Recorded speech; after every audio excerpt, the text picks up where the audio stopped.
கர்த்தருடைய நாமத்துக்கு ஸ்தோத்திரம் உண்டாவதாக.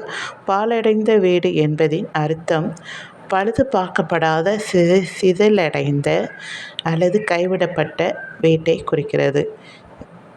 இல்லை ரொம்ப வயசு, அதாவது இதை கட்டி ரொம்ப வருஷம் ஆச்சு, புறக்கணிக்கப்பட்டு சிதைந்த, பழுது பார்க்க முடியாமல், அதாவது காசு இல்லாமல் இடிந்து விழுந்த வீட்டை குறிக்கும். முற்றிலுமாக சிதைக்கப்பட்ட வீட்டை குறிக்கும். மக்கள் வசிக்காத காலியான வீட்டை குறிக்கிறது. ஆனால் வேத வசனம் சொல்லப்பட்டு இருக்கிறது, எருசலேமே எருசலேமே, தீர்க்கதரிசிகளை கொலை செய்து உன்னிடத்தில் அனுப்பப்பட்டவர்களை கல்லி எறிகிறவளை, கோழி தன் குஞ்சுகளை தன் சிறகு கீழே கூட்டி சேர்த்து கொள்ளும் வண்ணமாக நான் எத்தனை தரமோ உன் பிள்ளைகளை கூட்டி சேர்த்து கொள்ள மனதாயிருந்தேன், உங்களுக்கோ மனதில்லாமல் போயிட்டு, இதோ உங்கள் வீடு உங்களுக்கு பாழாக்கி விடப்படும் என்று அங்கே சொல்லப்பட்டிருக்கிறது. எனக்கு அன்பானவர்களே, நாம் கர்த்தருக்கு கோபம் உண்டாக்கும்படியாக காரியங்களை செய்தாலும் பாழான வீடாக ஆகும். சரிங்களா?